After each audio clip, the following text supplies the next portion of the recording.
Alright, Ancient Fam, real talk, my shower is broken, so you get the Justin Beanie today. 2020, kids. 2020.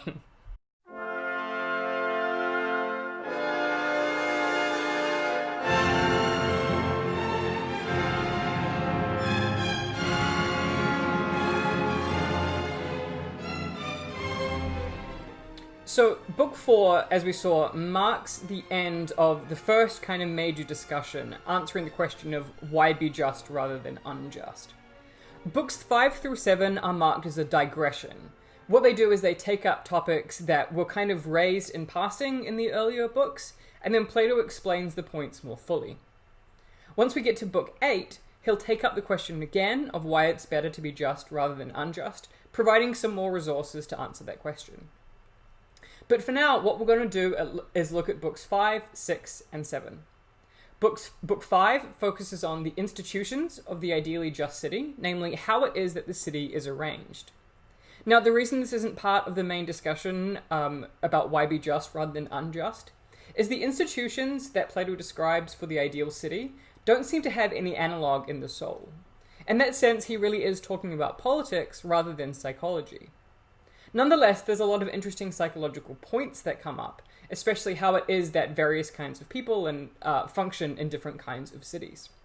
So Book 5 is about the institutions of the ideal city. Book 6 focuses on the question of what it really is to be a philosopher, what a true philosopher is, and why it is that philosophers are generally despised in their cities. And then Book 7 focuses on the question of how it is that the philosophers in the ideal city are educated. In that sense, it builds on the discussion in books 2 and 3 and focuses on the development of reason, how it is that we attain knowledge, and how it is in particular that we attain knowledge of goodness, which is what we're going to need in order to run the just city well.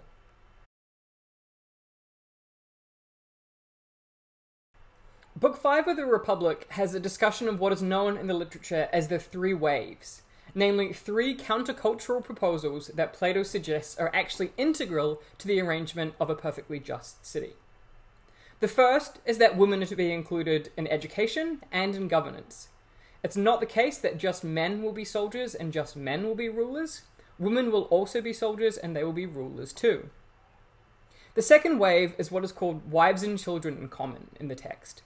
But it's better understood as the abolition of the nuclear family and the abolition of private property for the guardian and auxiliary classes. The third, the biggest wave, and what is said to be the most controversial one, is that philosophers will be rulers. Now, for this lecture, we're going to focus on the first 2 waves, the point about women being included and the point about the abolition of the nuclear family and private property. And we'll focus more on this idea of philosopher rulers in the next few lectures, where we really look at what it is that Plato means by a philosopher and why it is that they have the credentials to rule in a city.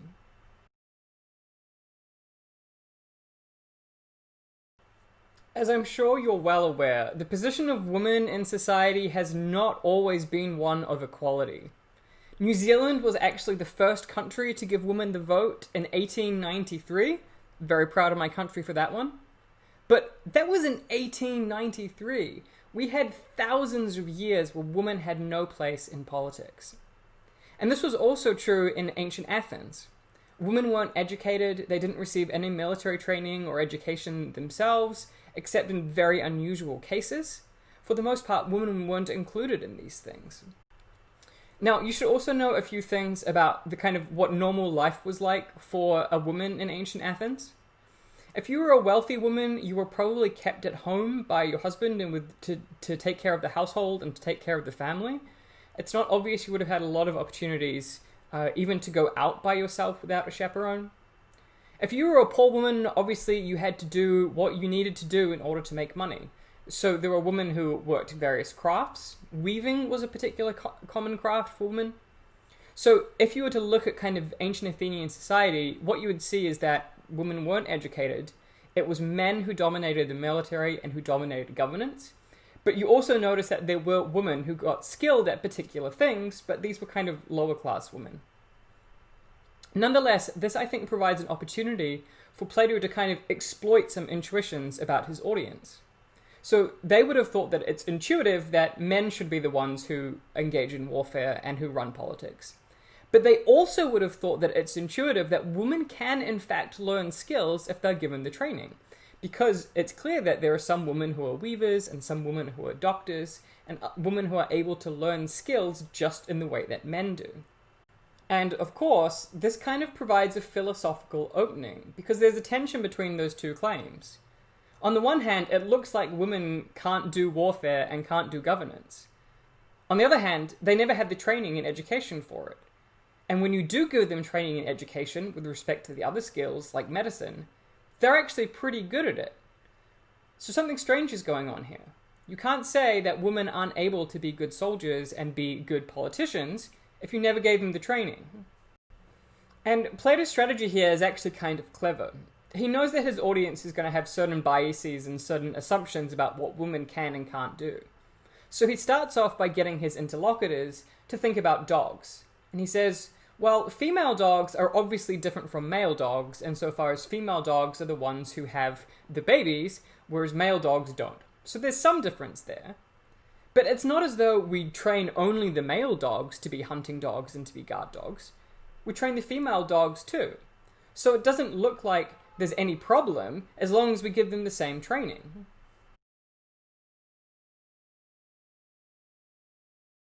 Interestingly, the first objection that Plato considers is that it would just be ridiculous and absurd and shameful to give women the same training as men, because this means that women will get gymnastic training. Namely, women will be at the gymnasium, and in ancient Greece, you worked out naked.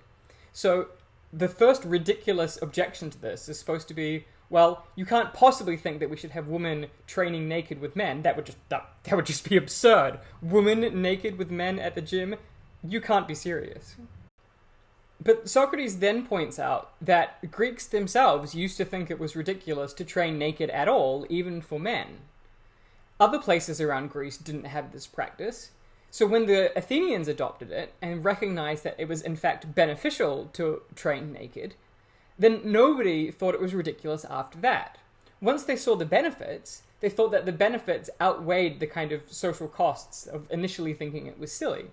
And he points out, well, attitudes just changed. Once it became normal and people realized it was beneficial, they didn't think it was silly anymore. So why would it be any different for women? You might think it's ridiculous now, but once we see the benefits that it will have for the woman and for society as a whole, we'll stop thinking it's ridiculous, just as we used to with respect to training naked. So that's not a good objection. What was ridiculous to the eyes faded away in the face of what argument showed to be the best. This makes it clear that it's foolish to think that anything besides the bad is ridiculous, or to try to raise a laugh at the sight of anything beside what's stupid or bad, or putting it the other way around. It's foolish to take seriously any standard of what is fine and beautiful other than the good.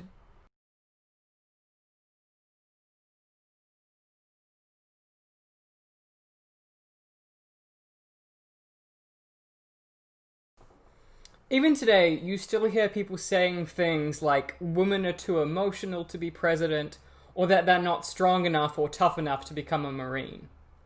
And this is the kind of argument that Plato then considers, and in some ways this is a very powerful argument. Because what he wanted to say earlier is that we should assign jobs to people on the basis of their nature, and then give them the appropriate training after that. So if women don't have a nature which is cut out for military training, and women don't have a nature which is cut out for governance, then women shouldn't be assigned those roles on the basis of that kind of argument. The problem is, Plato doesn't think that that argument is actually any good. Socrates then brings up the example of a bald doctor and a hairy doctor, and a bald shoemaker and a hairy shoemaker. And obviously there must be some difference in the nature of each of these people, the bald person and the hairy person. Otherwise there wouldn't be a difference in the physical manifestation. So there's some difference in nature between these people.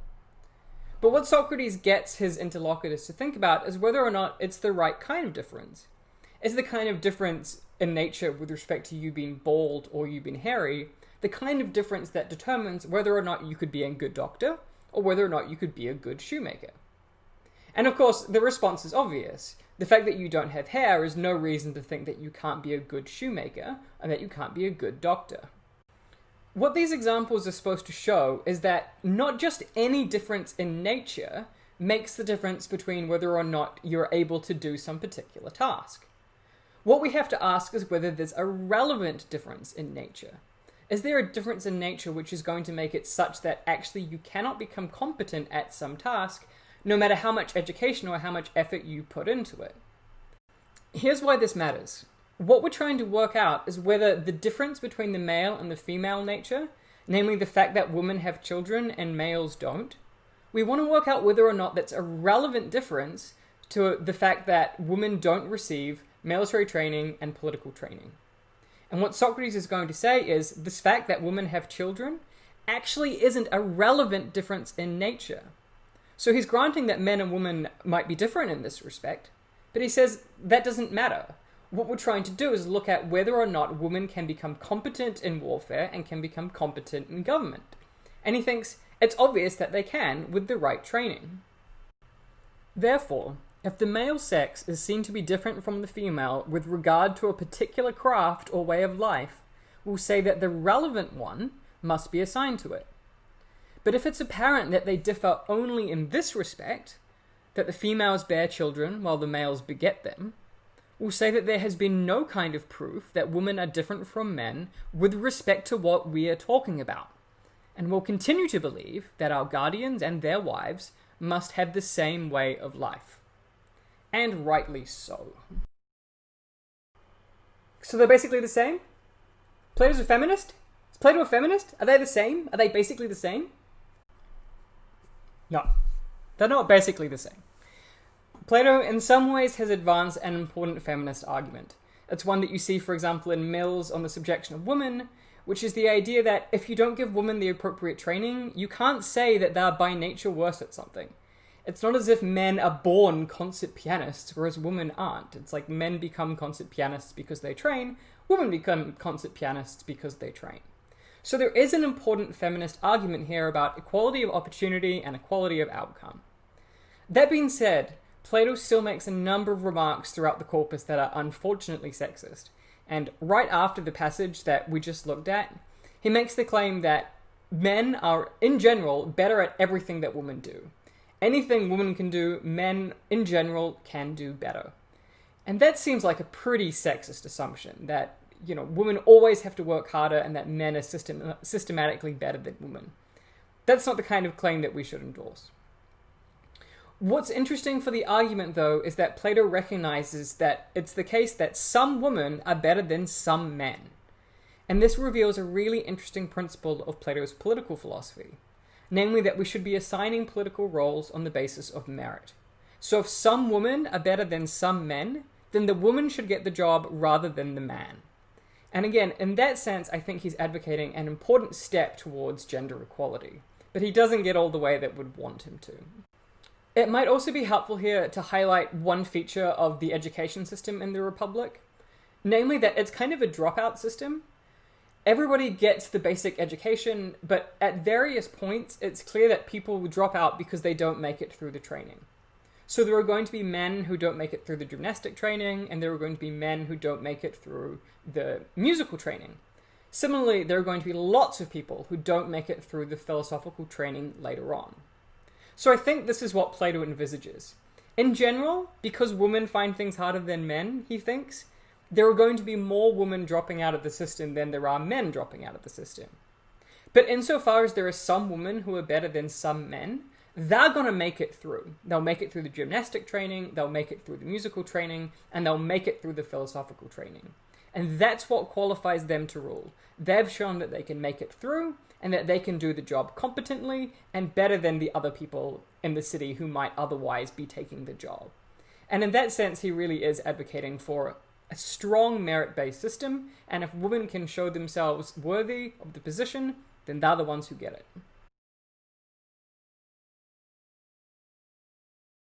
The second wave of political reform that Plato advocates in Book 5 is what the text says is wives and children in common. Now, this is a kind of strange phrase, but it has become standard. What Plato is really getting at is the idea that we should abolish the nuclear family. And when he talks about marriages, that's really just kind of a polite aristocratic euphemism for reproductive sex. The marriages that get arranged in Callipolis are really just basically ways of getting people to reproduce. But families are gone. Nobody has a single wife and their own kids. Rather, the state manages who reproduces with whom, and all of the children are brought up communally.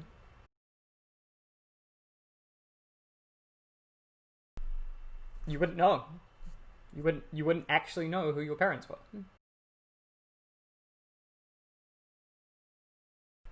Before you freak out, remember that marriages are arranged, so you won't actually end up sleeping with your family members. Don't worry.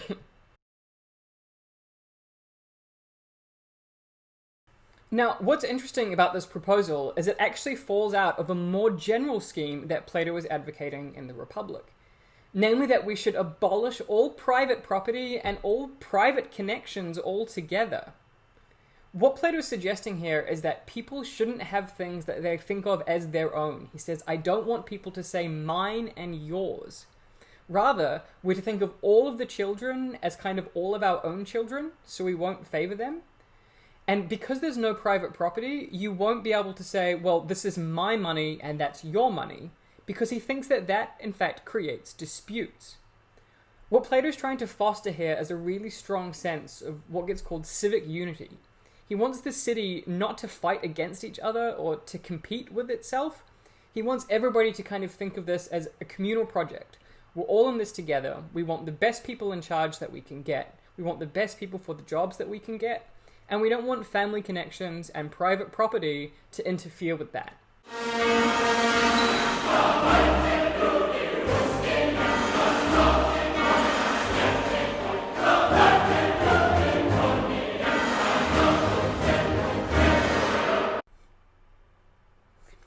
Once again, we need to be a little bit careful here. There are important forerunners to later ideas. This is one of the super cool things about reading Plato, is Plato suggests lots of things that other people are going to kind of pick up and run with. But that doesn't mean that Plato's a communist. For example, it's actually not the case that the market economy is completely abolished in the ideal city. It's true that the guardians and the auxiliaries aren't even allowed to touch money, but the producers, the craftspeople, they're still making money, and it's clear that money is an important desire for them. They're effectively the ones who are keeping the economy running. The guardians and the auxiliaries, they have shared housing and they have shared mess halls, and in that sense, their needs are provided for them by the producers. But the point is not so much one about shared property and having kind of an equality of economic resources. The point rather is Plato really wants to get rid of corruption in government. He doesn't want people to have positions of power because they're from the right family and they have the right family connections. He doesn't want people favoring their own family members when there's someone who's better suited to the job. Most importantly, he doesn't want people ruling for their own financial gain. He wants it to be such that the rulers literally have no way to get financial gain from their position. And although it's not a guarantee, he thinks this will actually help it to be that people who are in charge, they rule for the sake of the citizens rather than for their own sake. And that way Plato's really trying to take out what we might call the incentives to rule that are a little bit underhanded. So again, it's more about making sure that people aren't corrupted by family connections and that people aren't corrupted by money, rather than the kinds of class concerns that later people like Marx and Engels were concerned with. Another way to understand what's going on with these proposals in Book 5 is to understand them as aiming at civic friendship and civic unity. Plato doesn't want there to be different factions within a city that kind of fight against each other for power and try to screw the other people over once they get that power. He wants the city to be unified, and he wants the citizens to be friends with each other. And again, he thinks that private property and having particular families are ways that basically cause the city to be divided. Again, because some people think of some things as more their own, and other things as belonging to other people. In that sense, there's a kind of us-them mentality, and he thinks this is really bad for a city, and it feeds into injustice, and it feeds into civic conflict. And there's a really important passage in which he, I think, explains this really clearly. Is there any greater evil we can mention for a city than that which tears it apart and makes it many instead of one? Or any greater good than that which binds it together and makes it one? There isn't.